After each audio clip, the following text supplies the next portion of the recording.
All right, we're back on a Monday. Thank you guys for waking up with us. We have a heck of a show for you today. We got live call-ins, a ton to talk about, the NFL draft. We got the NBA and NHL playoffs as we continue to move along. It continues to be fantastic.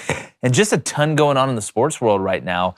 And this weekend, Blanye over here went to a Indy race with our friends at Good Ranchers, and they won. They won. The time of my life. We're going to get into it. I want to dive into it right now, but I'm going to be honest. Like, at what point did the owner of Good Ranchers walk over there after they won and said, you know you have to come to every race? I'm 1-1 right now. You're 1-1. I'm batting 1,000. All right, so like at this point, I can't not go to like every single race they have the rest of the year. I can't wait to hear this story. It was crazy. Yeah, I heard you. And I need photo evidence too. Oh, we got it. Just like from Sandals, when we had that photo evidence, we need photo evidence. Well, rumor has it that's not evidence. Huh? Right? Rumor has that's falsified evidence. there was champagne poured all over you. Oh, I want to all on my face. I had glasses on too. Somehow I still got my eye. That's what I said. Like, next week we'll look up. Blaine will be in the car. Oh yeah. I want to Screaming. I want to be in the lead. I want to be in the Screaming and lead car crying. one time for a race. Hey man, hey, let me get a lap. Dude, Let me get a lap. you see how they drive? It's like playing a video game. I know they have the controller. It's Nah, I wild. just can't go that fast. No There's steering way. wheel. None. Also, it's May 1st, so it's a big month for you. Yeah, Big get month married for on the you. Big 20th. month for you, Get married on kid. the 20th. Bachelor trip. Everybody talks about, oh, I'm getting cold feet. I'm getting hot feet. I'm ready to get this thing going. I'm chopping over here. You're hot-blooded, Chopping Crain. those Oh, yeah, like I'm going to get booster. this. Hot-blooded, check it and see. That's exactly right. We're breaking down the best and the worst from this year's NFL draft. Steph Curry sets a Game 7 record, dropping a 50-piece as the Warriors advance past the Kings. And the Florida Panthers keep the President's Trophy curse alive, beating the Bruins in the first round of the NHL playoffs. I'm Jake Crain. It's Monday, but it's still a fun day, and this is Crain & Company.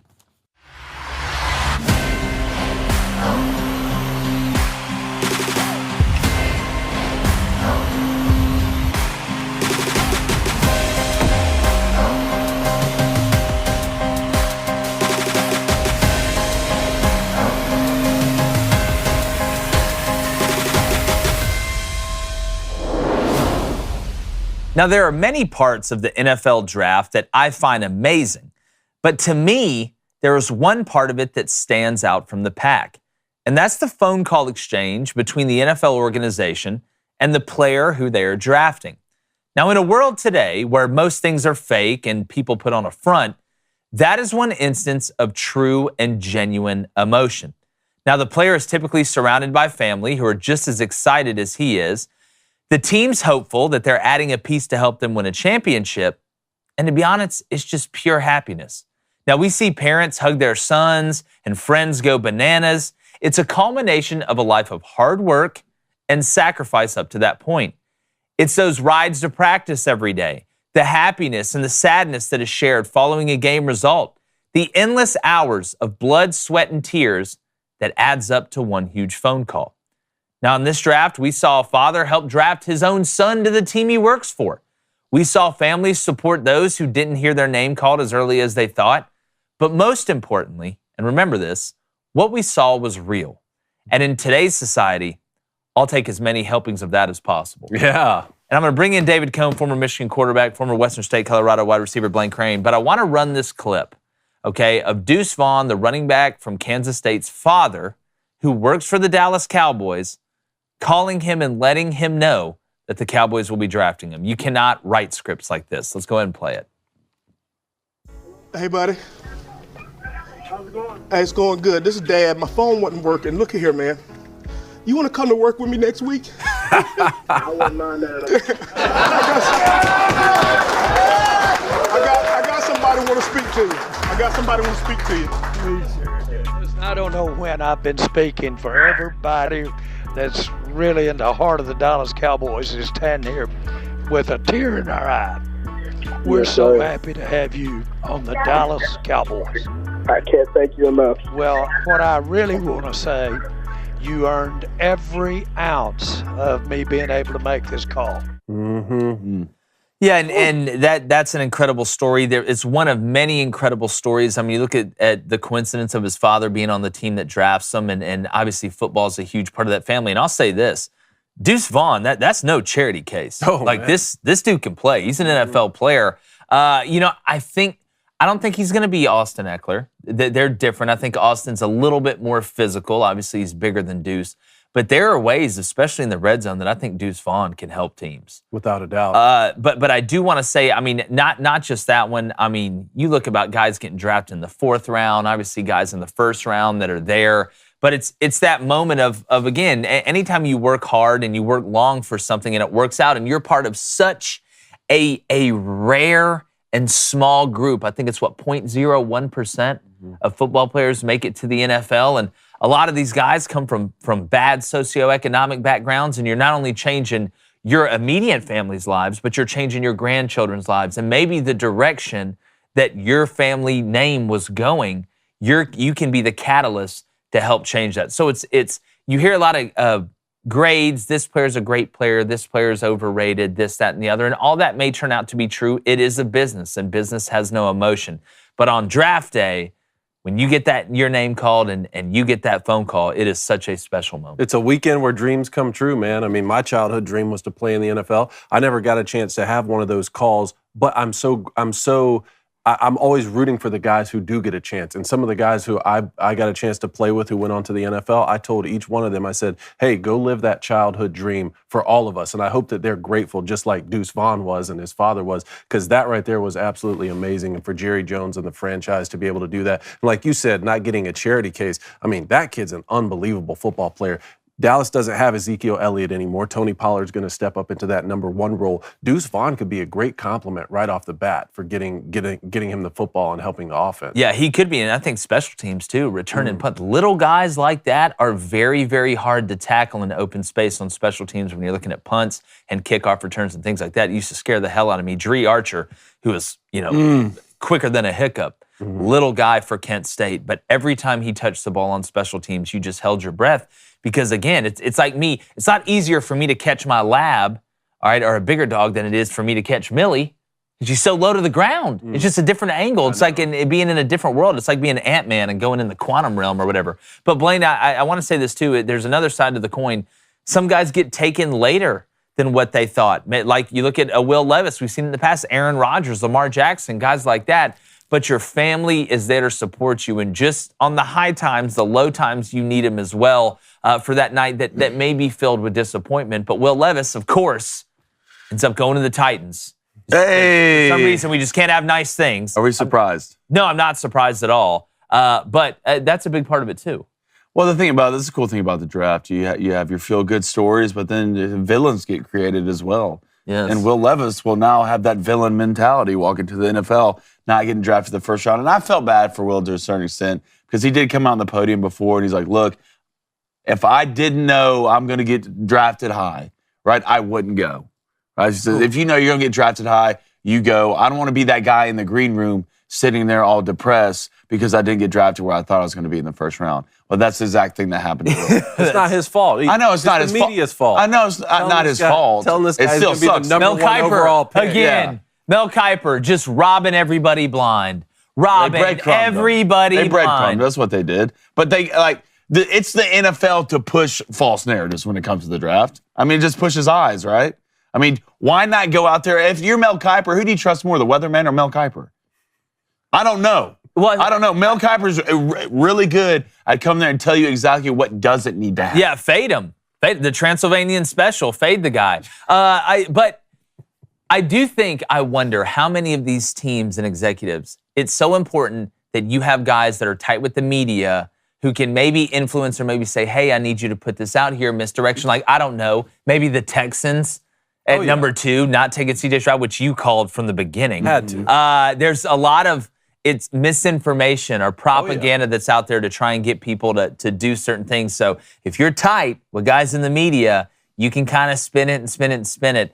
But again, man, I just laugh because Mel Kiper just like, hey, Todd. Will Levis, top 5 pick. Definitely top 5 pick. There's no doubt about it. Go ahead and book it. Put all the money on it, Jake. Take all your money and put it on DraftKings, Jake, because Will Levis is going to be the 4th overall pick. The man doesn't even go in the 1st round. How do you miss that bad, though? How do you miss that? Look, it's one thing.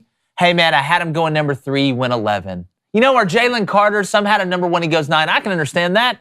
You missed the whole 1st round on a quarterback? This isn't a left guard that's getting overlooked because he's from Western Michigan. This dude played quarterback in the SEC. Mel Kiper just looked at everybody and lied. And after he got past a certain pick in the 1st round, you knew he was going to keep falling because quarterback is not that sort of position where it's like, well, we can just take best available now. Yeah. It's like, no, once you get to the back end of that first round, those guys have their franchise quarterback Titans locked could up. have took Hendon Hooker.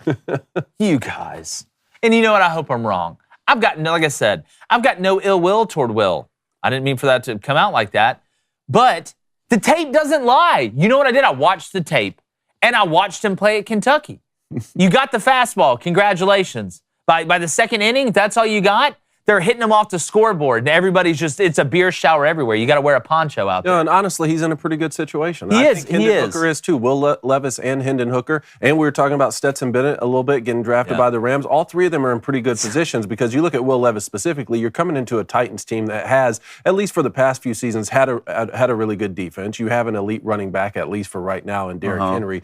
And you don't have to start right away, right? Ryan Tannehill is going to be the starter, but he's not a Hall of Fame guy that you're sitting behind. You have to follow up. So really, there's nothing but upside if you were to come. And you also got a tackle who's going to be pretty good too. Yeah, well, you're going to be in that honeymoon phase where you're the backup quarterback. Everybody knows Ryan Tannehill isn't the guy. They don't believe in Malik Willis, obviously. So who's going to be the most popular guy? Will Levis. I think he's going to have a shot to get in there, but it's going to be a lot of turnovers early. And again, he's got to be able to develop more than one pitch, and it's really late in the game to develop that. But speaking about developing, guys, do you feel like it's harder to get in shape and stay in shape? Well, our sponsor, Nugenix Total T, is offering a complimentary bottle. Okay, I need you to listen. Complimentary means free, at least in this country. When you text 231-231, all right, and you enter the word Crain, C-R-A-I-N. You tired of walking around feeling like a big ball of chocolate chip cookie dough? We're bringing you back. We remember how you used to look in your prime, how you used to feel, get up, go attack the day, just be winning consistently. Then you got older, and you got complacent, and you got round. But we can fix that with our friends over at Nugenix, because as we age, our body loses free testosterone. All right, our energy drops, libido falls, and we start to lose muscle. Unless you're Blaine, then you're just against all odds. With Nugenix Total T Testosterone Booster, you can turn back the clock and re-energize your workouts. They have key man-boosting ingredients like testofen, which has been validated in 5 clinical studies and backed by years and years of researches. All right, so you need to text keyword Crain, C-R-A-I-N, to 231-231 for a complimentary bottle of Nugenix Total T. And if you text now, all right, you'll also get a complimentary bottle of Nugenix Thermo, their most powerful fat incinerator ever, absolutely free. You want to know why, David? Because that fat is out of here, mister. Out of here, man. It's out of here, gonzo. Text keyword Crain to 231-231. Do it now. Y'all been blowing our sponsors up because we just offer great deals and great products. Nugenix is doing the same. Hit homers like Frank Thomas and throw Hail Marys like Doug Flutie. Stop being soft. Order Nugenix. All right, I love it. Booster Club? Yes. Poison Alley. First of all, I hope everybody had a great weekend. Welcome back. Get it going. Poison Alley says, Blaine, will you give my shout out to my 9-year-old daughter? She can hear you. She's eating breakfast right now. Celia Ward. She plays 3rd and 1st in the Jiu-Jitsu World League in Dallas, Texas this weekend. It was her first gold medal. Cecilia, congratulations. Jiu-Jitsu champ, yo. Jiu-Jitsu champ. Don't grapple with her. Jeez, Cecilia, congrats. Keep on doing it. That's unreal. Let's go to Holden McGroin. $5 donation. Yes. What do you guys think is more likely to have a better rookie season? Bijan Robinson with the Falcons or Jahmyr Gibbs with the Lions? I feel like this is an easy answer right here. Yeah, I'm going to go Bijan Robinson because he's the whole team. And Arthur Smith's offense. And look, I like Kyle Pitts. Obviously, you look at what Drake London's done. You like where his career is going. But Arthur Smith's offense revolves around the running back. And you didn't just get a running back. Bijan Robinson is not just a running back. I don't like when people call him that. He is everything. You can split him out in the slot. He can be effective route running. He's pretty good in pass protection. We know his elite vision, his cutting ability. He is a Swiss Army knife, and I think you have to find a way to use. Can you imagine Bijan Robinson in the Chiefs offense? Just the amount of things they would do with them. Because it's not just lining up and running the power. It's not just lining up and running split zone. He's going to be nasty in the screen game. Again, like I said, he's a good route runner. It's going to be Bijan Robinson because it has to be. You look at the Lions, I mean, you've got a bunch of pieces around Jahmyr Gibbs. That's probably a good thing for Jahmyr. He doesn't have to come in and be Mr. Everything. You got an experienced quarterback that knows his receivers. You look at St. Brown. I know they did get rid of Hawkinson, which I wasn't a huge fan of. But the Lions have some pieces. But at the end of the day, Bijan Robinson. That's why I think you can make an argument for Jahmyr Gibbs because the Lions are better. So he's going to have more opportunities, I think, to make plays. I guess it depends on what is the metric we're talking about. Is it just who has the most rushing yards? Is it who has the most TDs? Who has the best season? Because I think the Lions are going to have a better season than the Falcons. But because the Lions are a better offense, I think they're going to be able to. You don't have They're to. Just so deep at running back, though. I don't know how much PT Jahmyr's going to get. Yeah, you got DeAndre Swift. You just signed David Montgomery. DeAndre Swift just got traded to the Eagles. Yeah. So there. I didn't know that. Okay, so now he's going to be the two-piece for sure. Which now, I mean, it makes a little more sense that you drafted a running back in the first round. But I don't know. The Eagles win that trade to me. I mean, this guy was a first-round. Won it 100%. And now you get, what did they trade for him? A fourth-rounder? I think they traded a fourth-rounder. It was like the Lions wanted to get rid of him. That's what it seems like to me. Like it just, because they said, obviously, DeAndre Swift's agent reached out the minute they drafted Jahmyr Gibbs and was like, trade me. Man, the Eagles. Oh, well, yeah. We're going to get to best and worst. I mean, the Eagles just flew over everybody. Michael Knowles in the chat. What's up, Mikey? Michael Knowles. The biggest winner of the weekend was everyone who watched the Yes and No episode. Yes. All right, yes. And saw producer Justine in the intro. If you haven't watched it, go watch it, y'all. It was absolutely that was hilarious. All right, let's go to Deeks and Orange. You said, did the Lions reach for Jahmyr Gibbs? Yes. And taking a running back for the first 20 picks, how do we feel about it? Well, I think circumstances dictate outcomes. I think we have to take it circumstance by circumstance. The blanket rule, don't take a running back early. You hear that in the draft. You don't hear it in fantasy football. But I think there's always an exception to the rule. I think Bijan Robinson was the exception to the rule because he's that talented. The Jahmyr Gibbs one, I just don't understand because I think you could have got Jahmyr Gibbs in the second round. You may even have got him in the third round. I feel like you taking him at 12 and then getting Laporta after that, which I know you moved on from Hawkinson. I question not that they drafted him, when they drafted him. And look, Jahmyr Gibbs has a chance to be a really good player. Now, pass pro-wise, there's still part of his game that he has to work on. But if you're looking for that scat guy, a guy that can help you in multiple ways, I mean, that's Jahmyr Gibbs too. But 12, I feel like 12's a little steep. All right, let's go to Heartbroken Hog. He wants to know who has a longer career, Will Levis or Sean Clifford? Give me Will Levis because they drafted him higher and they'll give him more chances. That's the way it works in baseball. All right, one more. Well, you never know with Sean. All right, give me your if you had to give me your top 3 teams right now who won the draft, who you taking? All right, let's go to best and worst. Let's do it. Great segue. You're welcome. I'm going to start. It's hard for me not to sit here and say the Eagles. That's the easy one. Howie Roseman's just been getting showered with praise, and he should. I mean, they got everything that they needed. A lot of people say they won the draft. I really liked what the Texans did because it's one thing to go get a top level, and I think C.J. Stroud's going to be a top level guy on one side of the ball in the first round. Well, they got 2. Will Anderson Jr. is my best defensive player on the board. And like I said, for weeks leading up to the draft, people say, why? Because Jalen Carter's a phenomenal player. Tyree from Texas Tech's a phenomenal player. There's some really good DBs. The Gonzalez kid, Witherspoon, Joey Porter Jr. But if I'm going to hire somebody, and I can pick from anybody, I want to take the guy that's the best at the most stuff. Will Anderson Jr., there really isn't anything on a football field that he couldn't do. I think he could play zone coverage over a number 1 wide receiver if you put him at 7 yards and told him to backpedal. Not that he'd be great, but he'd be good enough. You can use him in so many different ways, and DeMeco Ryans has a piece now that you can put all over the box. You can drop him. He's great in exotic pressures. He's able to run the hoop and get past the tackle, but he can take on the pull. He can spill it.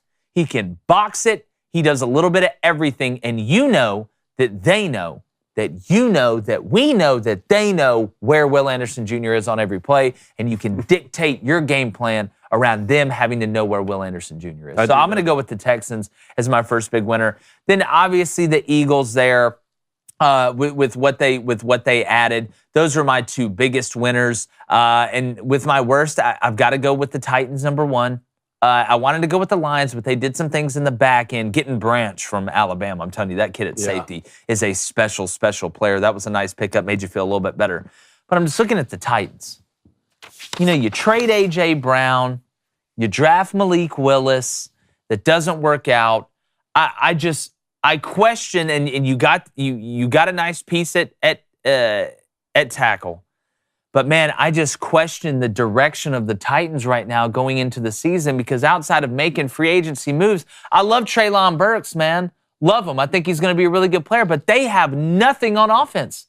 Nothing really. You got Derrick Henry, but behind that offensive line and aging Derrick Henry, what's he going to do? I'm not taking him in fantasy again. So, when it's easy to sit here and say, oh, well, this was good, this was bad, but I don't understand what the Titans were doing. And then the Lions early, I felt like they just wasted their first couple picks. That's what I feel like. Well, the Titans, I think, got off to a good start when they didn't go get Will Levis or reach for some of these other quarterbacks we were talking about at pick 11.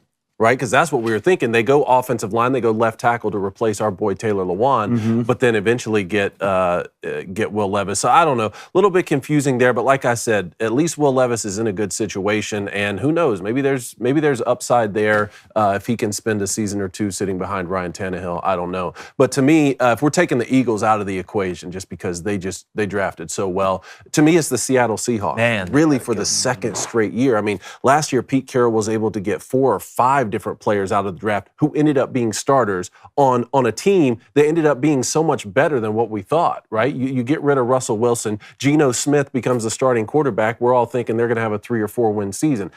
Pete Carroll had something up his sleeve. Once again, this guy, he puts together an incredible draft. The Devon Witherspoon kid, he had his pick of the litter at cornerbacks. Now, I still really like the Christian Gonzalez kid that fell to the Patriots, who I also think had a great draft. And I like the Emmanuel Forbes kid. We were talking about him from Mississippi State. But Pete Carroll, a defensive-minded coach, got his pick of the litter at cornerback there. And then at pick 20, a wide receiver hasn't gone off the board yet, and you go get the best one, I think, in this class in Jackson Smith-Njigba, the former Buckeye. You add Derek Hall, the Auburn kid, I think Derek's going to have a good career. Zach Charbonnet, also in the second round. I think they had 4 picks in the first 52 or something like that. So you go get Zach Charbonnet from UCLA, the running back. The Kenneth Walker, Charbonnet 1-2 punch in Seattle is going to be. And I believe they got Kenny McIntosh from Georgia. They got Kenny McIntosh from Georgia. That young running back. And in between Charbonnet and Kenny McIntosh, they got Mike Morris from Michigan, who we saw him just get after quarterbacks all season. And then Michigan's center, the Remington winner, Olatemi. So what the Seahawks put together was just incredible to me. And then the Bills, too. The Bills got 2 of the better offensive players in their first 2 picks, and the Dalton Kincaid kid at tight end, and then Osiris Torrance. We were wondering where Osiris... I thought the Bills could go get him in with that 20, what they have, 25, 26, something like that. They ended up getting him in the second round. I think that's a great pickup for the Bills. I agree. And looking at the Seahawks wide receiver core, adding Jackson Smith-Njigba to Tyler Lockett and DK Metcalf. I mean, Tyler, I know he gets beat up and hurt, but the man does nothing but get 1,000 yards every season. We know DK's a monster on the outside. Now you bring in a young guy that's not the number 1 wide receiver for your team, which is going to help Jackson Smith-Njigba get a lot of single coverage. They're going to look at DK Metcalf and Tyler Lockett and try and take those 2 away. It's going to give Jackson Smith-Njigba some time to cook, which builds confidence, which can turn you into an all-pro. With that running game and the type of season that Geno Smith had, Seahawks are trending up, man. A Kraken one last night. What a time in Seattle. I know, no doubt. And then my worst from the weekend, just what Deion Sanders had to say about the draft. Now, he congratulated one of his former HBCU players for getting drafted, but then Deion Sanders said, "I'm ashamed that the other 31 teams couldn't find value in HBCU players." This guy, I don't dislike Deion Sanders. I grew up a Florida State fan. I grew up a Deion fan. But to me, you had an opportunity to play college football anywhere in the country. You could have gone to an HBCU school. Where'd he go? He went to Florida State.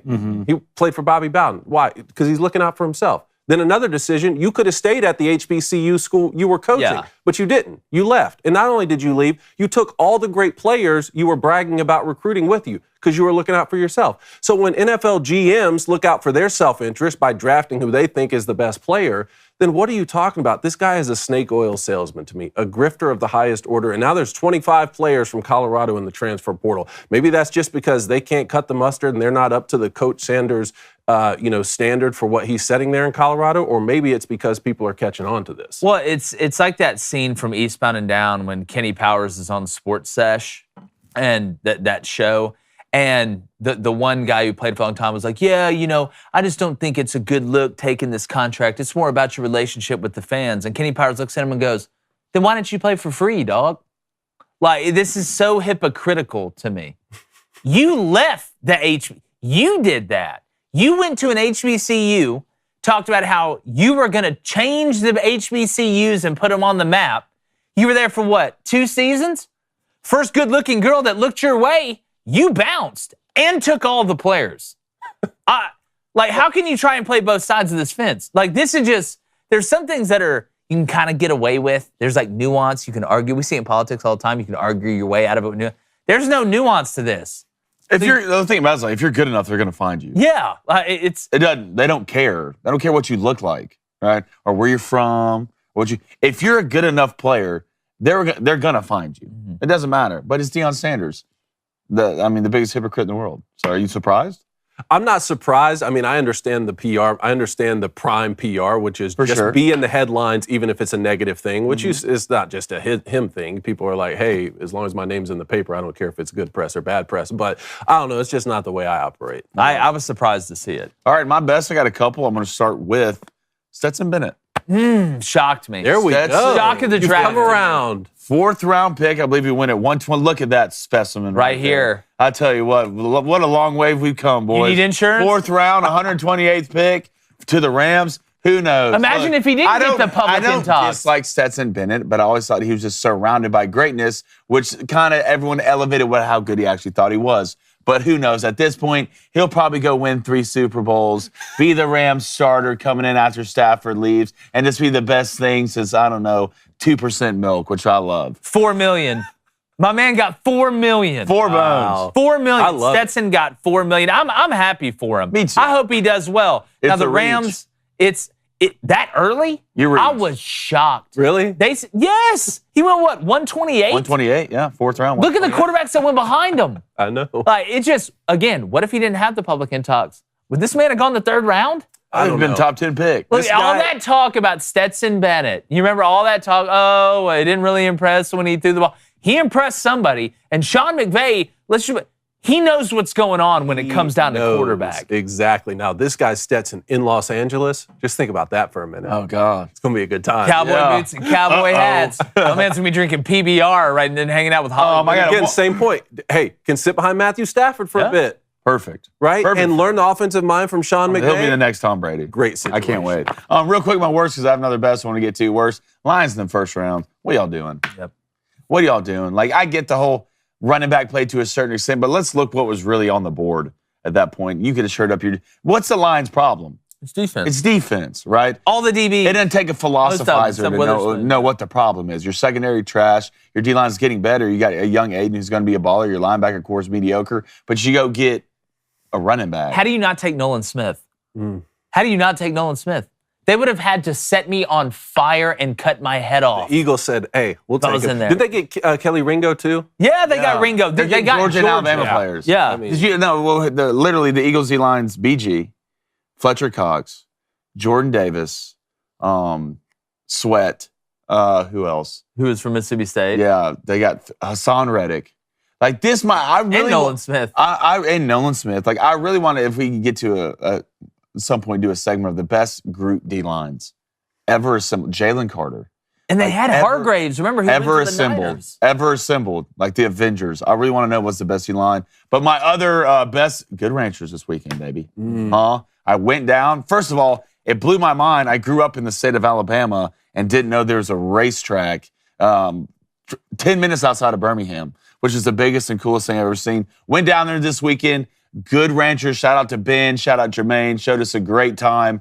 They got their first win. God, look at that steak right there. They got their first win with a new car. Shout out Scotty, the driver, who absolutely balled. Man, what a time it was. So you've been to one race, Good Ranchers as our sponsor, and they won. 1 for 1. You got to go in the So now they looked at me. You can be like Howie on the bus. And all my racing fans out there, all right? Look, I haven't been big in the racing my entire life, but I tell you what, after this experience, we are going. We got invited down to Indy. I'm going to make sure to take my butt down there. And as you see the celebration, we're in Victory Lane. So you were in Victory Lane? Champagne. Look at this guy. Look, champagne on the They glasses. were hitting you with champagne? I tell you what, man, it was an experience. And Good Ranchers, best meat, great people, great racing, my man's too. hanging out in Victory Lane with the drivers of Good Ranchers. Can't buy a new Xbox. Amazing. Well, look, he's being frugal. I get it. Save your money, bro. So let me ask you this. I mean, how shocked were you at how fast they were going? Just being definitely terrified at how fast they're going. Like, and I was talking about this, Ryan. So when it comes to like Indy cars, right? The straightaway, they're faster than Formula One cars. Formula One cars are better on curves. The most thing I was shocked about this entire experience was how much stuff. We got to talk to the team Penske, before the race, and how much actual stuff goes in to just getting stuff ready to go, like the humidity in the air, like what tires are we using, like they pitted 3 times, and it was really cool seeing the angles and just the strategy behind something. So after that third pit, and he came out of that third pit and rolled into second. Overtook Grosjean. Yeah, rolled into second. And those last 15 laps, he ended up winning by 3 lengths. But I'm telling you, I've never met Grosjean or whatever his name is, his team, but it was a lot of FUs at the end of it. Let's get these dubs. Yeah, I love it. So shout out Ben. Cowboy. So put the cowboy hat on, what you do if you win. So you don't think it's all just drinking wine and riding around, No, man, it was cool. It was a cool one. I can't wait to get more into it. Man, I got to see it. Sounds like a great road game. But if you don't want to go on the road, maybe the sun's shining and it's beautiful out, don't get takeout. Get HelloFresh instead. With HelloFresh, you get farm fresh, pre-portioned ingredients and seasonal recipes delivered right to your doorstep. And for the month of May, HelloFresh is celebrating Asian American and Pacific Islander Heritage Month. So try limited, authentic recipes created in partnership with I'm going to try and say this right, with Chef Serbi Sani of New York City's Tagmo restaurant, and enjoy a cultural taste tour right in your own kitchen. Sign me up for that. Go to HelloFresh.com/booster16 for 16 free meals plus free shipping. All right, let me say that again in case you misheard me. Go to HelloFresh.com/booster16 and you get 16 free meals plus shipping. All right, I'm not a mathematician, but that's a week, 2 meals a day for a week plus 2 for free. All right, that's right. 16 free meals at HelloFresh.com/booster16. Make sure to use that promo code booster16 at checkout. It helps everybody, including yourself. HelloFresh.com/booster16. America's #1 meal kit. Hello, you're fresh. I had the tacos the other day. Nice. Pretty tasty. Taco Tuesday, or was it just random? What day of the week was it? Might have been on a Tuesday, actually. Wow, turning up on a Tuesday. So easy to make. So easy. Remember, we have call-ins. We're going to start taking those very soon. 1-855-236-3228. 1-855-236-3228. Let us know what you think about the weekend. Doesn't have to be about the NFL draft. Can be about anything. I want to get to the Booster Club. Then let's talk some playoffs. All right, hey, y'all make sure to hit that like and subscribe button. Cole Frank, $5 donation. Appreciate it, Cole. Says, what is happening in the NHL? The Leafs made it to the second round. The Bruins lost in Game 7, and the Wild were booed off the ice in Game 7. It's an NHL playoff extravaganza of madness and extravagances. I need Bruins fans to call in today. Yeah, we're gonna get into it. It was a wild weekend in the NHL, which I'm a huge fan of. But let's get to another question. Let's go to Noah Perkins with a $5 donation. Tony Perkins? Blaine, got any more shade to throw? Here we go. To throw at the Rangers for getting swept by the Reds after they turned the Yankees into ash. Melted them this weekend. What did they score? 15 yesterday? Yeah. It was a Merc Post show. Malone, we're falling apart. No, congratulations. I mean, I don't know. I don't know what's worse, right? Getting swept or getting swept by a team who just got swept by the Reds. It's really. How do you get swept by the Reds? I don't know. Where everybody's asking questions, but until I get apologized for, do I feel bad for it? Not really. I don't. Well, what should you have done? This is your slow Harvey Dent transition into becoming a Braves. Let me run the team. By the end of the year, you'll be a Braves fan. Flip the coin. I already know the answer. I will never be a Braves fan. Okay, we'll see. Ever in my life. Ross Clifton, what's up, Ross? $2 donation. He says, since I'm a UGA fan, I guess I'm 100% an Eagles fan now. You have to be. I think we should make Georgia-Delphia sweatshirt like hoodies and sell them. The Philly Bulldogs. Dude. Genius strategy. It's like that. It's like somebody sat around and it's like that situation where, they're like, all right, who's got any ideas, identity-wise? And somebody just raised their hand and they're like, Rich, what's your idea? He's like, guys, I got an idea. It's going to sound crazy.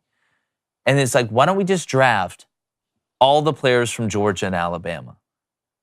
And the guy was like, that is a crazy idea, but it might just be crazy enough to work. And right now, name a better strategy. They have half the players on that 2021 Georgia defense. Brilliant. The greatest college defense I've seen since Miami. Half the starters. It's so simple. Again, it's like the Twizzly straw or the plates with happy birthday on them. It's simple, but damn it, is it effective. I was going to hold me groin, $2 donation. Expectations. Why did you say that in an Irish accent? Say I it. just felt like Holden McGrain. it's holding me groin. $2 donation. Expectations for Deion at Colorado in years 1 to 3.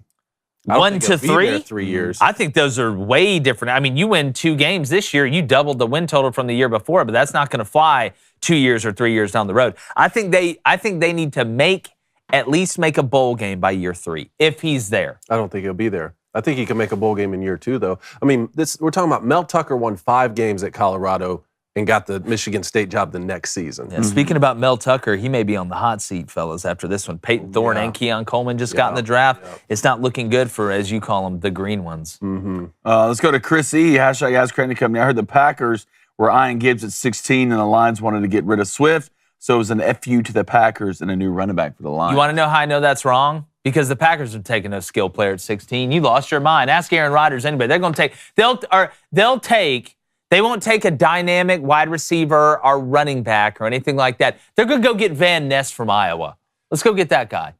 Even though they did get, I was looking, talking about Michigan State, they got the Jaden Reed kid in the second round. Yeah. It's like, wow, they finally drafted a wideout. It's amazing. But again, kid's good, though. I'm not expecting the Packers to do anything in the top 20 picks if they have any of them when it comes down to true skill position guys that can make a difference. Hey, man, and look, I love the line of scrimmage. All I do is sit up here and talk about the line of scrimmage. But at some point, you got to have some weapons on the outside, man, not just a big fence.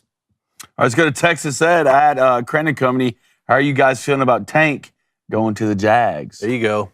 Come on, baby. I was thinking about you Come guys. on, baby. I think Tank's going to be a good back. I don't think he's going to be great because he doesn't have good top-end speed. It's going to be great. He just doesn't. He's going to be a good back. He'll be solid. He'll break tackles. He'll make the right cut. He can catch the ball out of the backfield, but I don't think he's going to hit you for a lot of big plays because he just doesn't have that top-end speed. I just want to see what Tank looks like when people can actually block in front of him. But that's what the Jaguars need, though, right?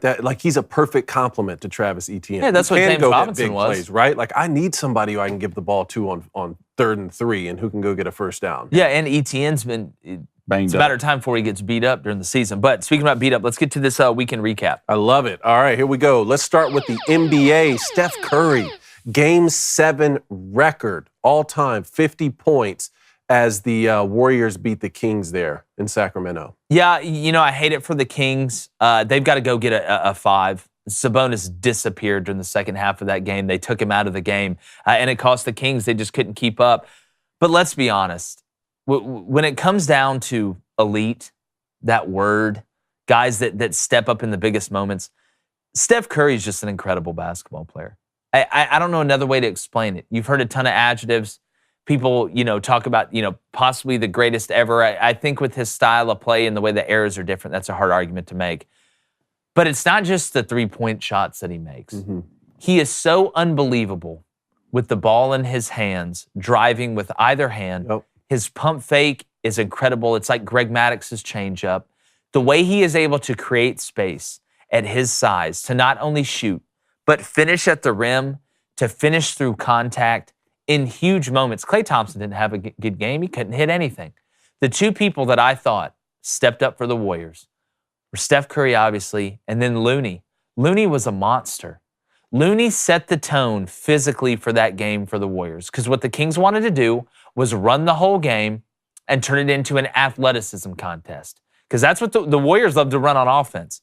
But what Looney did down low, offensive rebounding-wise, he had over 20 rebounds again, and the moments he got them. There were times where it was tight, Kings would go up, Warriors would go up. Then the Warriors would go up by 5 or 6. The Kings would whittle it down to 1 or 2 points. Kevon Looney would get a big-time rebound and either put it back up and in or kick it out for a big-time shot. I was just so impressed with once again, with the DNA of the Warriors. And if you ask yourself, if you don't believe in the term championship DNA, just watch the Warriors play. This is the 8th seed from the West. They were beat up all year. Gary Payton Jr. was hurt. We know about the injuries, Wiggins, all that stuff.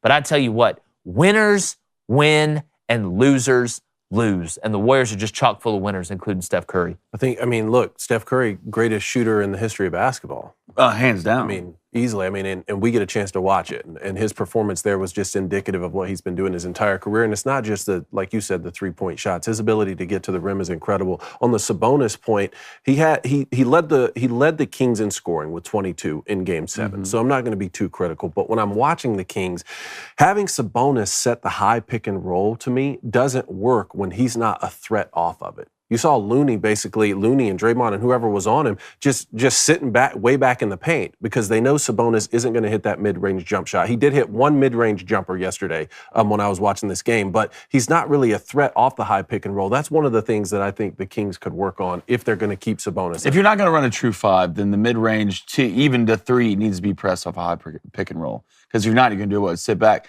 The thing about this is the Warriors are not going to have the luxury of Looney getting 20 rebounds anymore. That's gone. I mean, you're about to go against Anthony Davis. It's just not going to happen, right? You played against a team that doesn't have a true 5. But I want to make sure we sit here and say the Kings, what they did, haven't been done in a long time. It sucks that you ran into these guys round 1. It really does, because the Warriors always turn into a different beast when it comes to the playoffs. Shout out to Steph Curry. This is nothing new. Steph Curry balling in Game 7s is it's just the way of the road. It's going to happen. But this is going to be a really interesting series between the Warriors and the Lakers. Yeah, I agree about Looney. I mean, he had 21 rebounds, 10 offensive rebounds, and 4 assists with 11 points. I mean, that is such a great stat line. But on the same hand, you could say, oh, they won't get that from Looney. But look, Klay Thompson didn't shoot 2 of 10 from 3 in a lot of games. I mean, Draymond was 1 for 4, don't expect there. Wiggins was 1 for 5 from 3. I mean, Steph was the only one who shot good from 3. He was 7 of 18.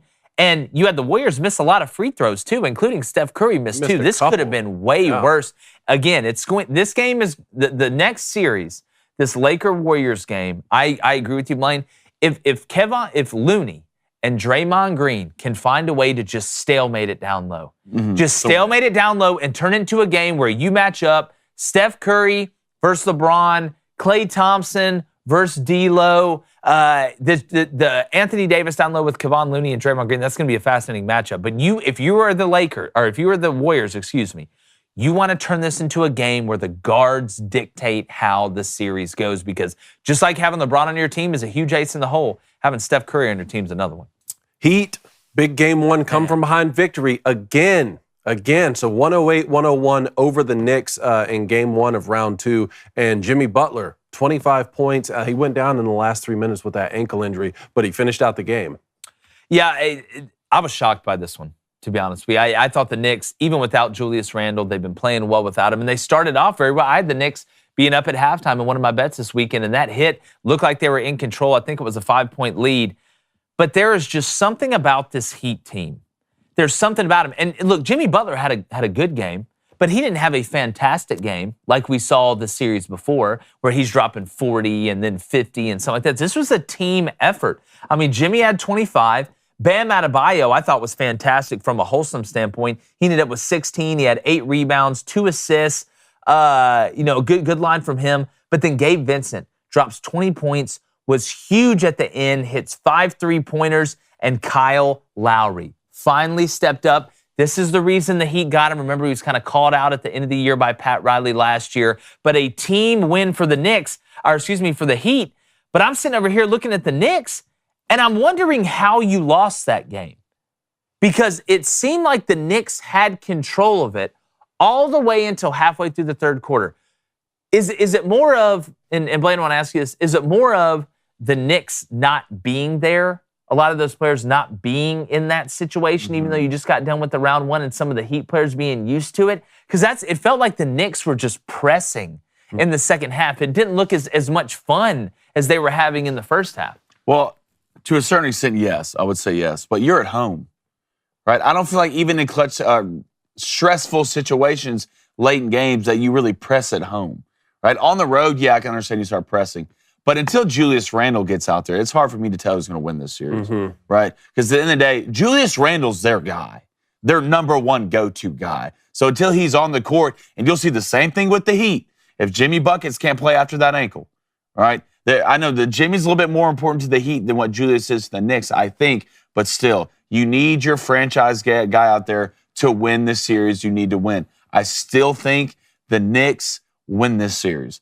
I don't know how long Jimmy can do it for.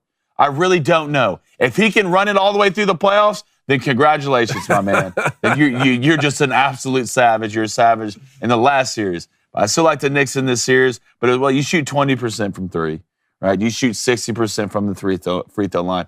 People need to realize, especially in the playoffs, how important it is to make free throws. You're going to be in the tight game regardless, in and out every day. Free throws will get you over the top in series. Well, now if you're Eric Spoelstra, you stole one on the road. Mm-hmm.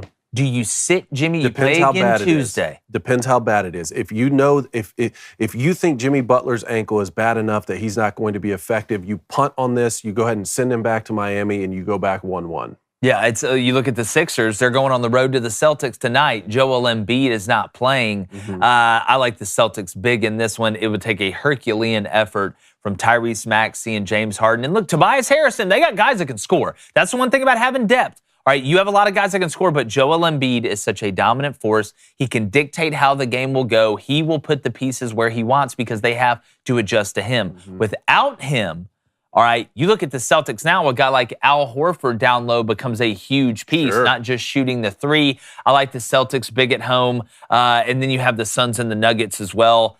The Nuggets, it happened exactly like I thought it would. The Suns cannot play defense. They gave up over 100 points or 100 points or more to the Clippers in every game of that series. Remember, the Clippers played without Kawhi and Paul George in a lot of them. But you're going up against Jamal Murray was nuts in game one for the Nuggets. Sometimes guys are just hitting shots. Mm-hmm. All right, it's the NBA. But the Nuggets, Michael Porter Jr., I understand now why people waited so long for him to get healthy. I thought the dude was going to be another Ben Simmons. I remember him being hurt at Missouri all the time. When Michael Porter Jr. is cooking, he is a special, special talent. The Suns were hitting jump shots. They were scoring points. They just don't play defense because they are a finesse team. And Jokic didn't really go nuts on them. I think Jokic he's averaging 32 in the playoffs. I think he ended up with 29, something like that. But it was Jamal Murray that was killing him.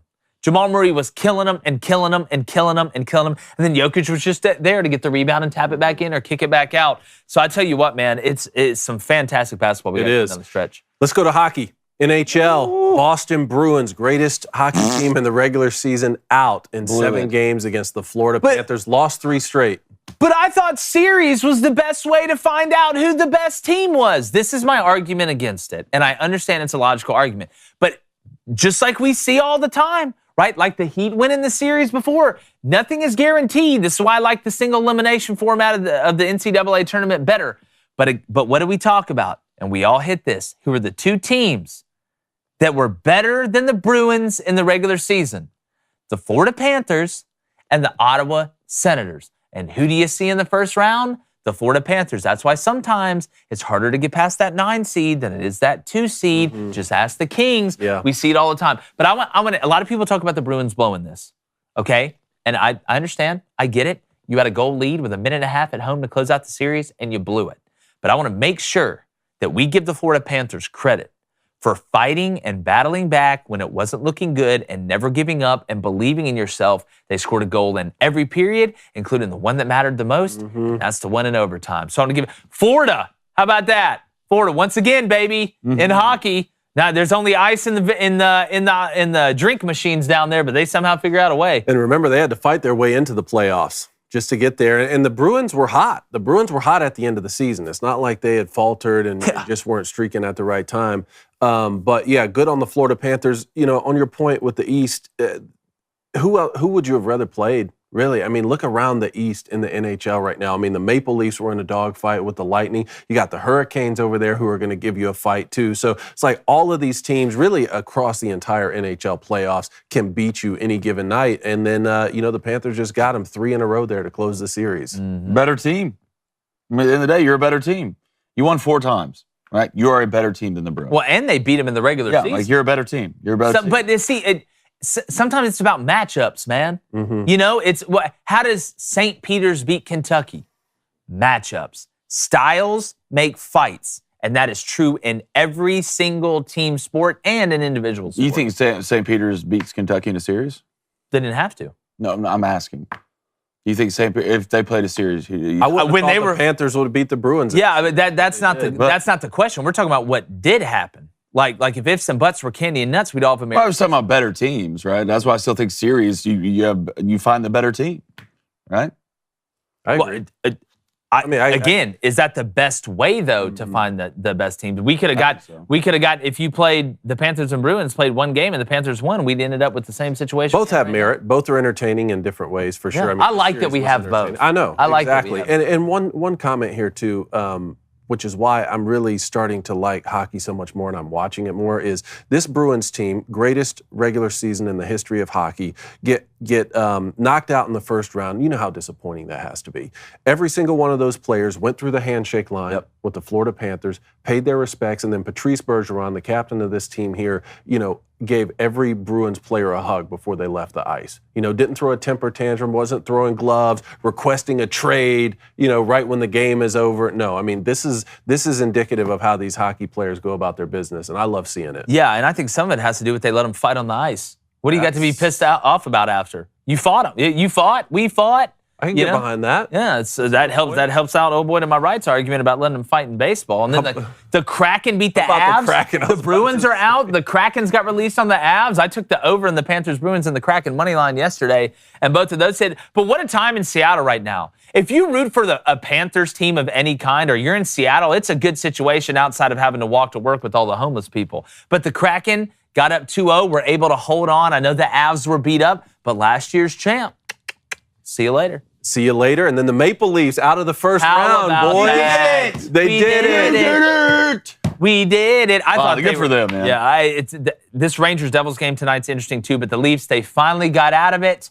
All right, you did it on the road. It's one thing to slay the beast. It's another thing to slay the beast on the road. And now if you're a Maple Leafs fan, house money, right? You got by it. So now you're just playing loose. I bet the Leafs may go on and win it now.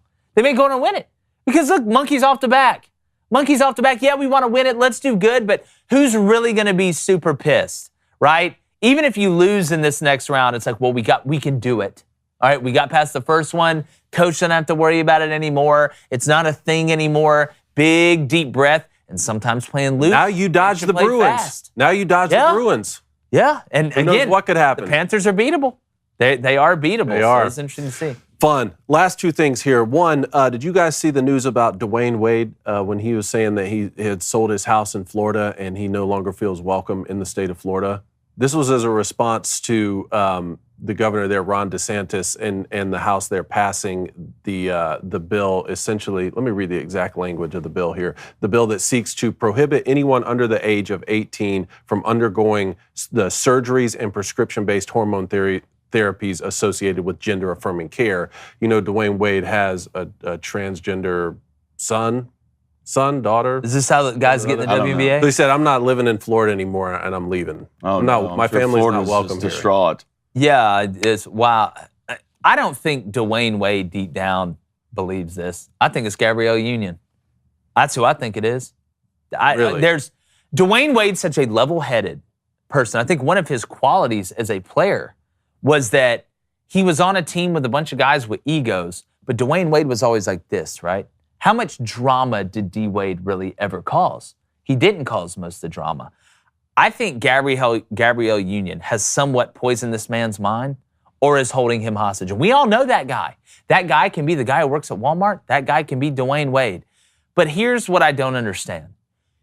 You want to let somebody make that decision who can't even vote yet, who can't be drafted to war, who can't drink. You want to let them change their hormones or do something to their private areas. Like, you're just totally for that. Just that you have no pushback against, hey, you shouldn't be allowed to do this by yourself. Like, that's the part that it's so much that you don't feel welcome. Like, who's stopping you from doing anything that isn't in the realm of a rational thought? Mm-hmm. This is what we were talking about with the men not being allowed to compete in women's sports with the new bill that's on the federal level right now. Mm-hmm. So when we were talking about, like, if for example, the government in Florida says, you know what, if you consider yourself transgender, we're going to go around and round everyone up and lock you in prison. Well, that might be a good reason to say, you know what, I love my son. My son identifies in this particular way. I'm not going to live in this state. All the government is saying is you can't do this to kids who are under 18 years old. Yeah. Isn't that a good thing? No, it is. I think it is. Well, one, the thing with me is this.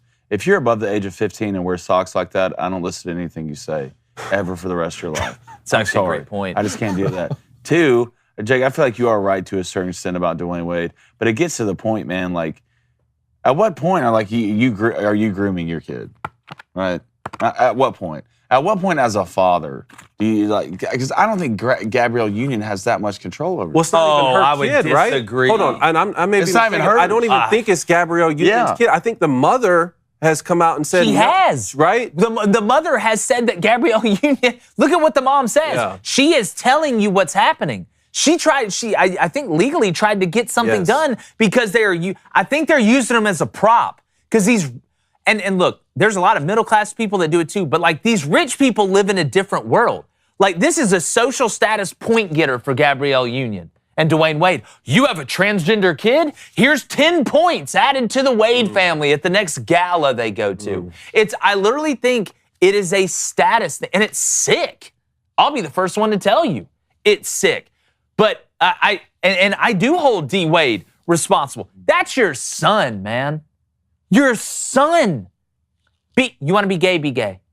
You want to dress up like a girl? I guess, whatever, do it. But like to pretend like there's some like Nazi takeover happening in Florida when they don't want you to mess with kids' genitals. I don't get it. What's wrong with some of y'all? Understand. Leave kids' private parts alone. Let them get to the age where they can make decisions that are actually thorough, that they're old enough to make. There's a sick underbelly of people out there, and I don't even think some of them realize they're sick. I think 10 years from now, they may look back, I hope I'm right, they look back on it and go, man, I was brainwashed. It's a cult. It's a cult. All right, last one here. We were talking about the Michigan State quarterback Peyton Thorne has entered the transfer portal along with their wide receiver Keon Coleman. I asked you guys because I know we were talking about, Auburn still potentially in the quarterback market in the transfer portal. Where do you think Peyton Thorne will land? He'll land somewhere, especially if it's a package deal with Keon Coleman. But I had a bunch of Auburn fans reach out to me and say, oh, Peyton Thorne, we can get Peyton Thorne and Keon Coleman. Here's what I'm going to tell you. And I'm not saying Peyton Thorne's a bad athlete, but I would rather have Casey Thompson at Auburn, the former Nebraska quarterback, than I would Peyton Texas, Thorne, right? who came from Texas to Nebraska, and now he graduated, he's got 1 year left. And here's why. The quarterback has to fit the system. Auburn is going to run an RPO-style offense. Peyton Thorne, even with Keon Coleman, you don't get a quarterback because of a receiver. You don't do that. Because what happens if the quarterback gets hurt? What happens if the receiver gets hurt? You're playing a dangerous game because that quarterback doesn't fit your system. Auburn is going to run an RPO-style system that the quarterback has to be thought of as a legitimate threat to run the ball for it to work. With Peyton Thorne in there, it's like trying to run the zone read with Jared Stidham.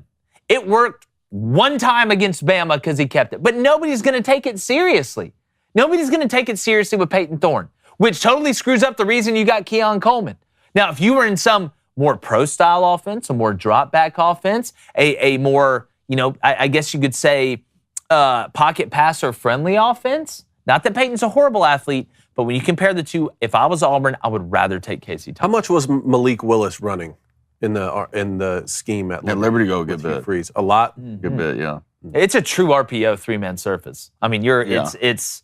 I know Philip Montgomery, the former head coach at Tulsa, is going to be the OC, but it's going to be in that frame, and you do not want a quarterback in a system that does not fit him because every quarterback is a system quarterback. You recruit people to a system. You go to the transfer portal to bring in guys to a system. You don't put a 350-pound person in the Boston Marathon.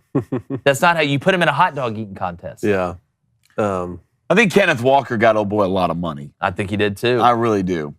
Kenneth Walker got that man a contract, and now you're kind of seeing the repercussions of an NFL guy not being there. Like even Kenneth Walker, his rookie year in the NFL, was an absolute baller. I mean, he was a one-on-one. We'll see, Mel, because it's not looking great at this point. All that money, I'll give him 3 years. You look at their schedule this year. I mean, it's not really getting any easier, especially when your quarterback and your best receiver just enter the portal. I mean, you go to Iowa on the road, you go to Rutgers, you go to Minnesota, you go to Ohio State, you go to Indiana, and you finish the season with Penn State at home. Like that. That's why I always talk about this after a good first year.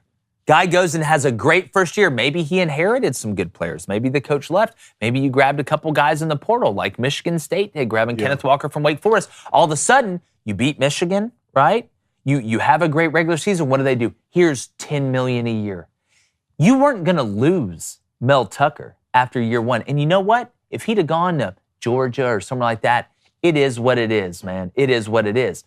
But you went and you dropped the bag on him early because you got nervous that somebody was going to take him. It's like, oh, I've been dating this girl for 3 months. She's better looking than I am. She's really cool. I'm out kicking my coverage. I need to go ahead and propose to her. The Gene Chizik syndrome. Yep, I need to go ahead and propose to her. Instead of saying, hey, maybe we should date for a year and see if this is for real. Can we recreate the magic that time we went to putt-putt? You know, stuff like that. I wonder if Texas A&M will run into that situation. Well, I mean, Jimbo Fisher. Let's be honest. Better turn around quick. Better hope the Petrino deal works out. All right, we got live calls. 1-855-236-3228. Talking about anything, moral quandaries, whatever you got. But first, real quick, Booster Club with Blanye. Cole Frank with a $2 donation. Appreciate it, Cole. He says, is it wrong to want the Maple Leafs to win it all? No, not at all. I don't think so either. Let's go to Ryan Gade, $5 donation. Appreciate it. He says, happy mid-Monday. Does you know what's mid? People who drive Ford Explorers. You're not cops. Stop scaring people when you drive behind them. Yeah, I don't like the people that do the dark tint and make their car look like a cop car. I tell you what, the difference between the amount of cops in Tennessee or Nashville and right when you cross that state line to get in Alabama, it's ridiculous. Talking about way more in Tennessee. Oh, it's way more in Bama. Oh, my goodness. Really? Oh, goodness gracious. Not even close. There's actually more in, I think Mississippi and Alabama are the top 2 states with like the most. Of course they are. Police enforcement. Jimbo Eagle, $2 donation. What's the lowest seed you ever win an NBA title? Ooh, that's a good question. Is that a trivia question? Is that a trivia question? That's the lowest seed to ever win an NBA title. I would say 6. I don't know why that. Well, you got to think. You got to think of playoff format, right? I'd say 8. All right, I'll guess 6. You guess 8. 6, not a bit. What was the Rockets that one year? Were they a 6? Watch, it'll be 7. It'll be in between because that's how it always works. Houston Rockets, 94-95, 6 seed. Oh, it just Out of the felt West. right, just down in my plum. Jan B. Michael Jordan decided to play baseball for a couple years. Here we go. I don't want to. Don't start. All right, let's go to Jan B. $20 donation. Jan, appreciate it, brother. Jan? Who would win the 9-inning challenge at the Braves game between you guys? The challenge is 1 beer and a hot dog per inning until the last man or woman is standing. Y'all two would get slaughtered. Hot dog, I'm slaughtered. winning. The beer and inning pass. I've watched this man eat before to my left. I am putting my money on David Cone. Hey. If we're talking about a straight glizzy contest, that was an old me. That was the an new old you's me. looking The thin new me, and you good. know? But if I really had to strap it on for just one baseball do game, Joey I'd Chestnut. rather go 2 hot dogs an inning, Blaine, and let's really get after it. Could you fit 2 in at 1 2 hot dogs, 2 beers an inning? I didn't say the 2 beers. No, listen, 9-inning challenge, Dave. You can't pick what you want to do and not do. I want to pick. This is beers and hot dogs. If it came to drinking beers, I'm gonna split. I'm gonna double down. Blame the tank. Like black. Blame the tank. Yeah. He's gonna do one. Now Blaine will have a funnel. You know, we'll be end up kicked out by the 7th inning stretch. All right, let's get to calls. Noah from Texas. We have a Pongo alert, boys. Pongo. I thought it was pickle feet. Now that's what he said. He said. Okay, Pongo. look, I thought it was Spladoosh. Spladoosh. That's what it was. That's right. Noah, how's the art? Set the tone for the week here. Good morning, gents. Call sign Witty Ninja. Ooh. Witty Ninja. Dude, these call signs are great. Did we get that back there, PJ? Are we still keeping up with the call signs? Yes. Okay, good. Didn't want to have everybody start doing up downs in there. What do you got, Noah? All right. First, want to give a shout out to my friend and cult leader, Bryce, for conquering the flaming dragon on the live stream the other night. Turns out all you need to get him to finish off the Vegemite is threat of being a Texas A&M fan. Yeah. Wow. That's all it took. Yeah. That's all it took. So I got a funny Vegemite story I'll tell you after this call. Yeah, that's scary. All right. And second, I got a start bench cut for you with a bit of a twist. Let's go. Ooh, I like this. All righty. Start bench cut. Rob Manfred, Dylan Mulvaney, and Will/Leah Thomas. Oh my gosh. What's the twist? Well, you did say it was a twist. The twist is all of them. Oh, okay. I can't believe I say this. I got to start Rob Manfred. You have to. I got to start Rob Manfred, the worst commissioner in sports. I mean, Commissioner Gordon was better, and he got kidnapped like 3 times. I got to cut Leah Thomas. I got to cut Leah. and I got to bench Dylan Mulvaney. I agree. I think you I'm got to going get to away cut. from I me, think I'm man. going to cut Leah Thomas. All right. I think I'm going to cut Dylan Mulvaney. You're going to I cut think him? I'm going to cut Rob Manfred too at the end. Broke the rules. Yeah, new cut. You can't just decide what game you want to play. This new game, cut. That's the twist. Yeah. I love it. No, that was a good one, buddy. Oh, it's hilarious. Thank you, man. All right, we have another Pongo situation, boys. Steve in Ohio. Stevie. Steve, what's going on? All right, who's ready to play Name That Player? Let's do it. Here we go. All right, I'm changing it up a little bit so it flows better. I'm going to rapid fire the first 5 clues before you guys guess. Let's do Awesome. it. Let's Okay, go. chat.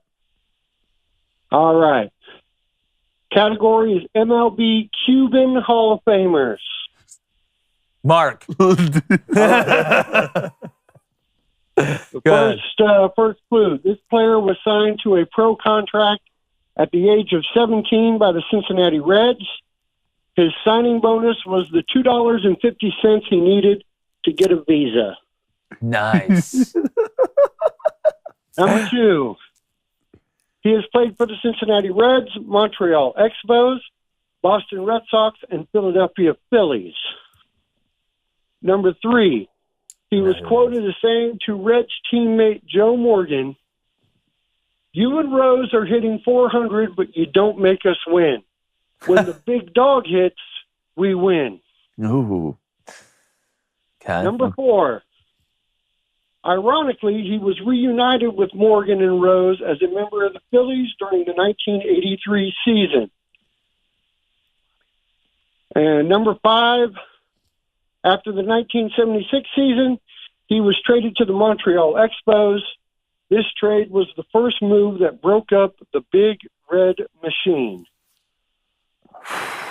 Now, do Okay. you have a guess? This is tough. What are you thinking? I was thinking Bobby Abreu. Senior? Yeah. Or Is he Cuban?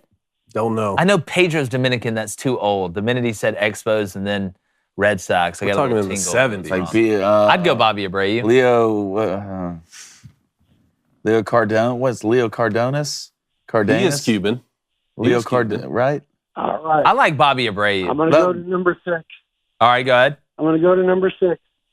On May 13th, 1985, he became the oldest player to hit a grand slam. The previous record was held by Honus Wagner and had stood for 70 years. Thomas Wagner. Wow. I'm going Bobby Abreu. I'm going to Leo Cardenas. I know he was Cuban. I don't know about Bobby Abreu. Maybe he's Cuban. You guys haven't gotten it right yet. Throwed my face. All right. Number keep going. 7. His number 24 was retired in 1998 when he was inducted into the Cincinnati Reds Hall of Fame. This is going to piss me off. Tony Perez. Yes. Yes. You used the chat. I know you did. Did you use the chat? Yes, No, he's I did. right, though. That's right, though, correct? Yeah, Tony Tony Perez. Perez is Tony correct. Perez. Tony Perez is Tony correct. Perez. Isn't Eddie Perez his son? Right? The catcher?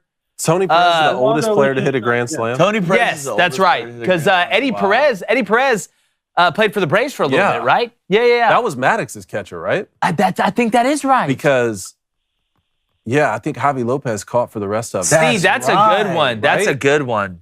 That's a good That's one. right. Yeah, that's right. I think that's right. I like So the long Bobby ago, Abreu man. guess. I thought that was. I thought that was Is Bobby Abreu Cuban? I got to You know, find Steve? that out. I want to find that out. definitely. Hey, Steve, thanks so much, man. Great that was a good call, one. Steve. Flowed extremely well. I like it, the man. flow of that one. It's All right. Marshall Mathers. Andrew in Pennsylvania. What's going on, Andrew? First, I'd like What- my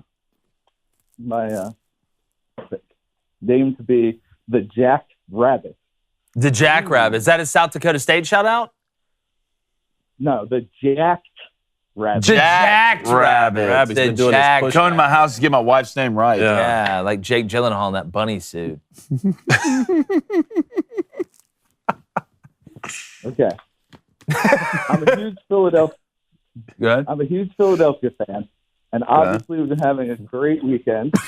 With the Phillies had a great weekend. The Eagles are winning. The Sixers in the playoffs. But one Philadelphia team did not have a great weekend. I was listening to the replay of All Access, and as a Flyers fan, Yes. I cannot believe the disrespect that Yes. gave my Yep. Andrew, get him. Okay, good. I can't. Good. I've been watching this. No, you all did this. You weekend. deserve to be counted on this. He tried to jump off the train. Can we let Andrew talk, please? Thank you. I don't know if you want that. Of all teams, the Devils? Come on. As a Flyers fan, listen, I was all for you being a Philadelphia fan. The only person that burns more things on, you burn them on Friday and we burn them on Sunday. I'm going to say this. Look, it's between me and Andrew, okay? Drew, I'm still a Flyers fan, all right? The only thing I was saying is this. I'm trying to get baited, right? Right now, there's a lot of Devils people reaching out to me like, look, come over to the squad, but I'm not going to do it because of why. One, I'm sticking with the Flyers, and two, if I would go root for the Devils now, who haven't been good for the last 20 years, and they just made the playoffs, I'd be a front-running Frankie, especially with these two guys sitting next to me, all right? So I want you to know this, Drew.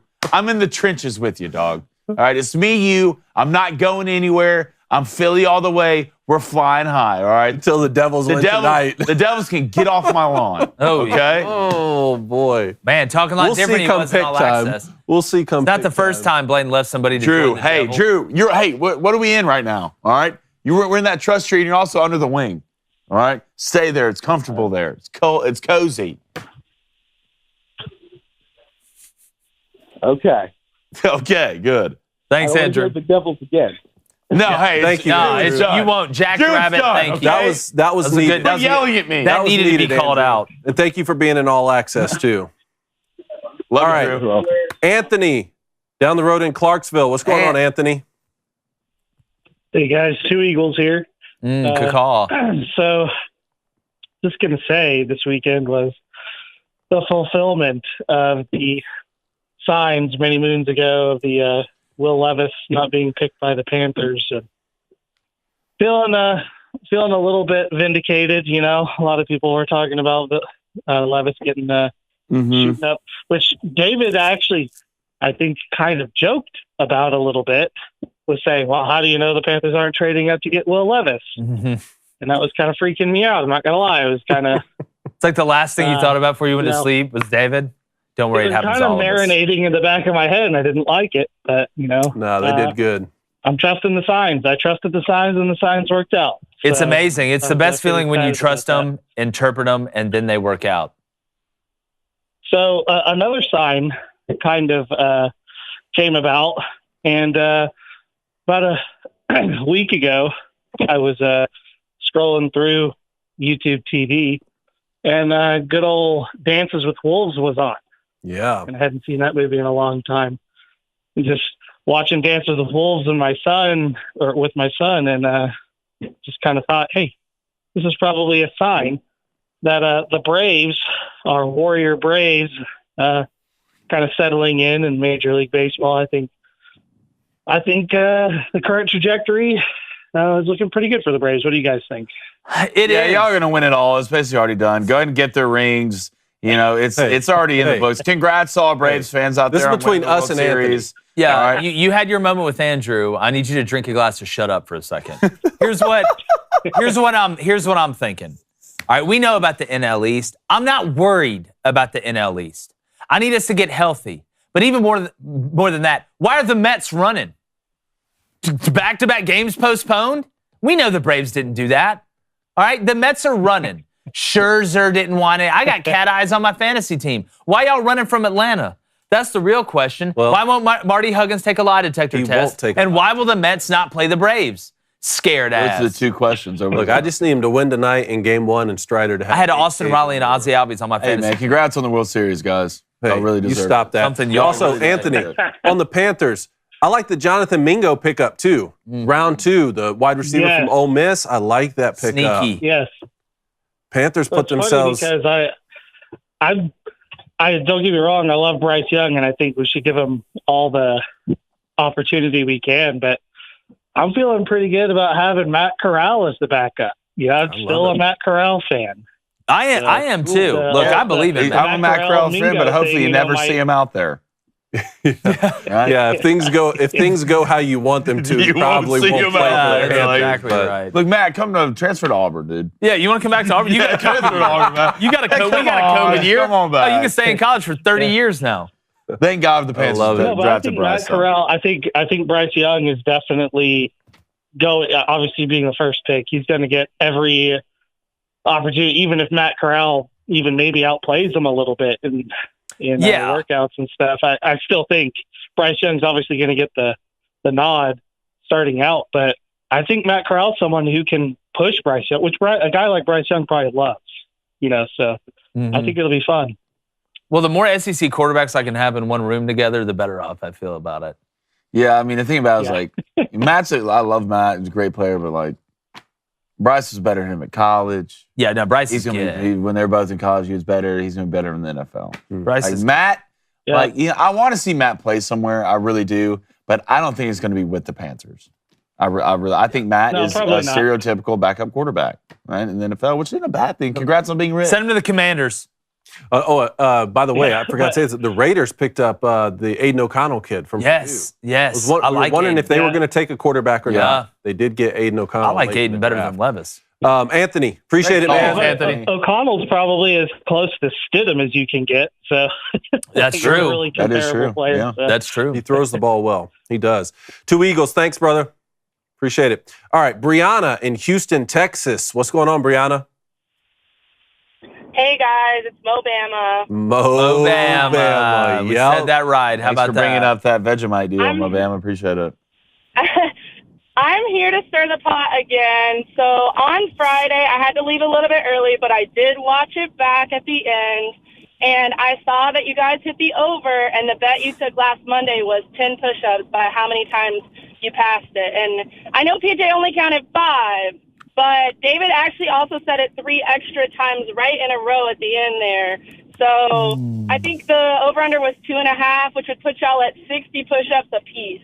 That's fine. Okay, well, a couple things here, Brianna. One, I like it better when you call in and remind us about bets that Blaine has to do. Yeah, okay? see. Second of all, I wasn't familiar with that push-ups. when I decided to just keep saying his name because I thought once we already hit the over, Yeah, we well, could you just made keep the going. deal. So And third of all, I've been kind of doing this 200 push-ups a day routine, so really now that it's won't a even be a flex. third of what I've been doing a day. Look, I'm down. Look, Mobama, you will get your push-up. You'll get your blood. Don't worry. No, You'll get your blood. It's happening this week, Mobama. So 60 push-ups. Is that what you're saying, Mobama?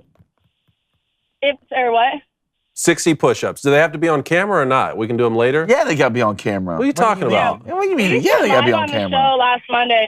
And All as right. I recall, you guys were up in the number a bunch, but I just went with the number I said because I couldn't tell what number y'all landed on when you were raising a No, bet you're and right, all that. Mobama. Look, if So, your memory was good enough to remind Blaine what his bet loss was for the Vegemite, then I'll trust you on the 60. Yeah, How about I think that? so. We'll call it a deal. I want If I'm everybody gonna in here when hold they get their Blaine to the push-ups. Vegemite, I got to hold y'all to the push-ups. So, Yeah. And I have another bet for y'all if you want to try it out again this Friday. Bring it. Bring the rain.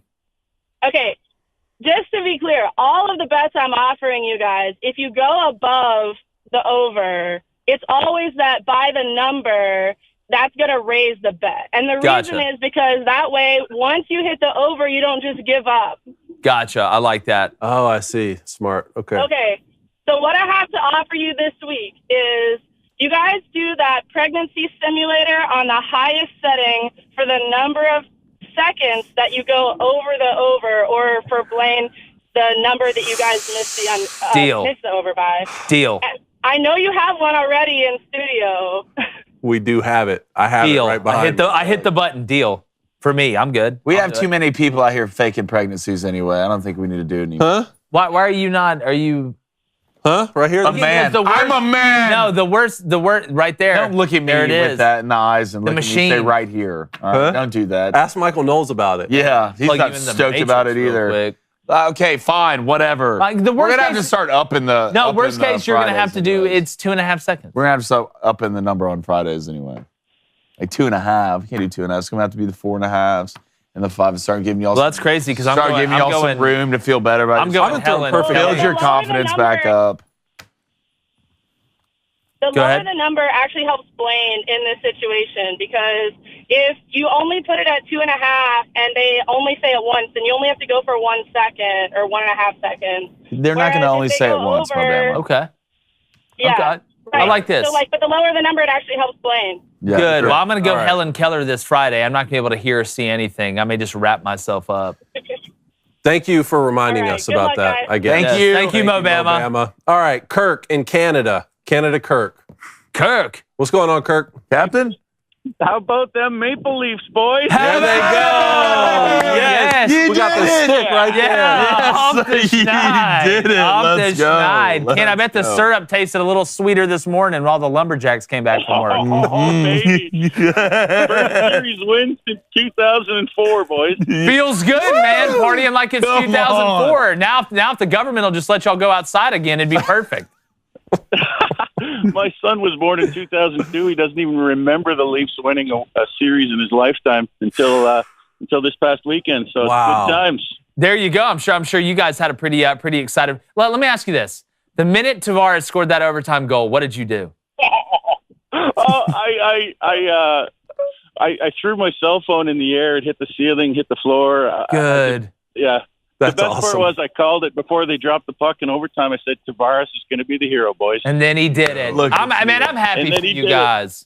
I'm happy for you. It It's was like I an was ugly happy for the goal. Cubs fans, happy for the Red Sox fans when it finally happened. Well, if you're calling them like that, Kirk, how do you feel about the Devils and Rangers tonight? Because I haven't officially put my pick in. Oh, you know what? I thought that the Devils had a chance at the beginning, and then the Rangers won the first two. And man, flip a coin tonight. I don't know. Flip a coin. Flip a coin. that's right? really how it's I'd probably put it on the Devils if I was a betting man. They're probably put it on young the and Devils. fast, man. They're so fast. Yep. They're very talented. Love the So, 70s. little hockey trivia before I let you go. For I know sure. The best, the team that's won the most cups, as you guys probably already know, is the Montreal Canadiens. But my trivia question for you is, which non-original six team has the most Stanley Cup wins of all time? Okay. I think I know this. I'm not 100% sure if they're part of the original six, but I think I know this. What is it? Is it the Detroit Red Wings? No, there's part of the original. The original Okay. six is Detroit, Toronto, Chicago, Montreal. Uh-oh. Yeah, I'm live on air, so I You choked said there, Colorado? but anyway, no. So Toronto, Montreal, Detroit. Chicago, Detroit, about the- Boston, and the Rangers. Those are the So original six teams. So is it the Avalanche? No, You don't what about think? the Penguins? I'll say Pittsburgh the Penguins, Penguins. right? Yeah. Nice. Good call. It's a tie between- Sid the Kid. You got it, David. It's a tie between the Penguins and the Oilers. They've Gotcha. each won Honest 5. Oilers too, yeah. Yeah, I felt like we were better than that than what I thought. I had two guesses. Leafs in 6, boys. Leafs. Hey, look, I'm rooting for you guys. baby. Come House money Leafs in now. 6. House money now. You love to see it. Appreciate it, Kirk. Thanks. Thanks, man. Kirk. Stay warm up there.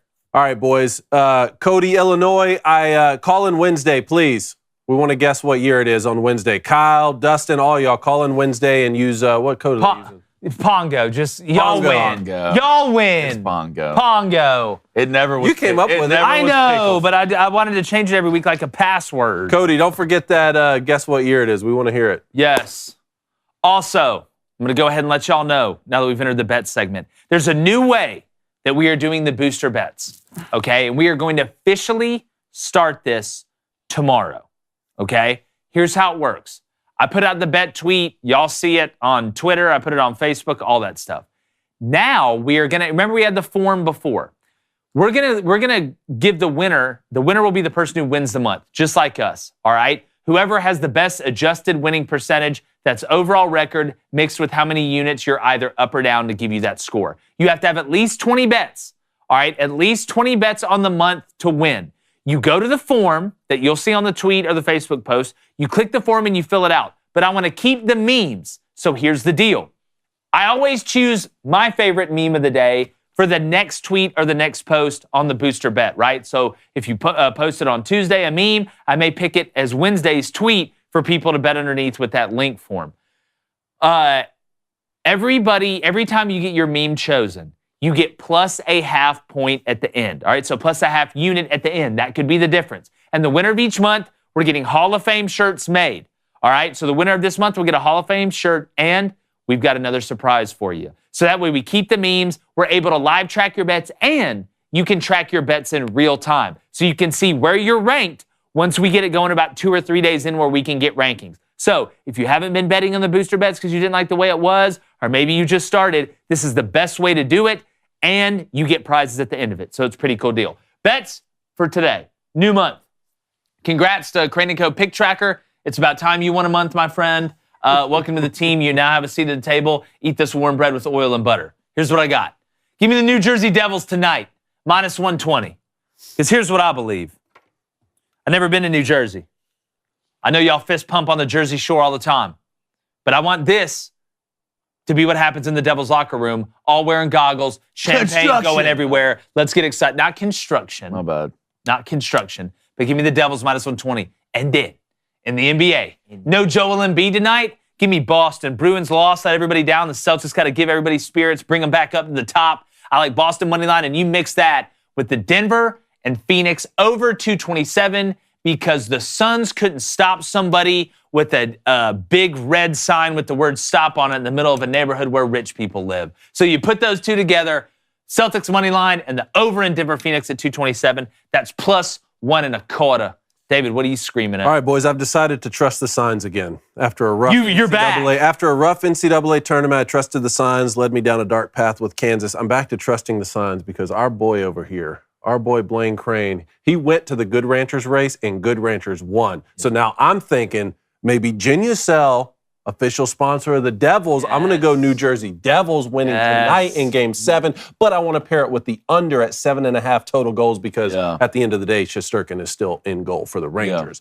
That's at plus 120, and then Braves, Game 1. Whatever game Strider's pitching in, I want that game money line plus Strider at least 8 Ks, and that's plus 110. I love when you bet on the Braves. Me too. Congrats to Crain & Co. Picks Tracker. Finally good to see you getting one. I'm starting to get pissed off. All right, so I'm going to start trying now. Well, what do you mean you've been trying? Excuse me. Thank you. You always say this. Excuse me. Thank you.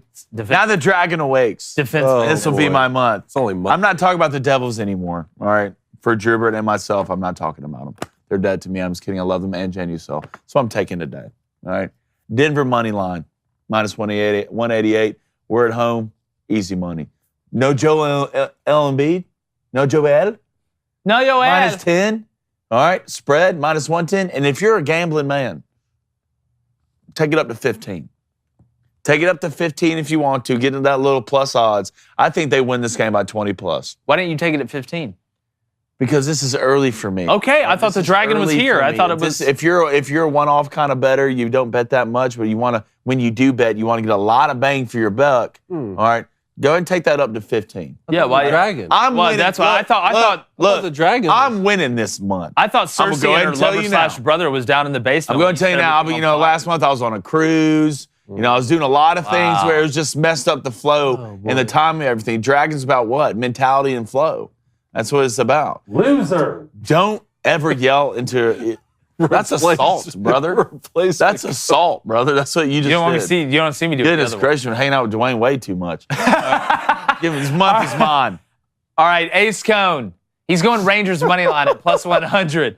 And then he's going the Nuggets minus 4.5. Look, what me and Replacement Cone do, that's between me, him, and God. So leave me out in front of cameras. All right, let's go to the booster club. It wasn't between you, him, and God. He said it on live YouTube. God is the ultimate camera. Think about it. All right, let's get to the poll. Biggest surprise of the weekend. All right, Heat beating the Bucks. Panthers beating the Bruins. Or Jake assaulting Replacement Cone. Replacement Cone? Replacement Cone, excuse me. That's an interesting thing. I will say the Panthers beating the Bruins. 43%. God, it's the way that the Heat beat the Bucks. 4-1. I know. I'll take the Heat beating the Bucks. Heat beating the Bucks, 37%. Panthers beating the Bruins, 63%. Whoa. Wow. Well, I mean, the Bruins did have an unbelievable regular season. Yeah. They're both, number 1 seeds in their incredible upsets. Conference. Yeah, it is. That's the great thing of sports. All right, Boost Club real quick before we Deacon Nora wants to know, how would you rate the Bengals draft, 0 out of 10? Oh, I'd give him a 7.5. I thought it was good. Yeah, they got who you got your offensive lineman. Round. Yeah. They got I love the Bengals. I will say this. Listen to Zach Taylor call him. He just has no personality, which is probably a good thing.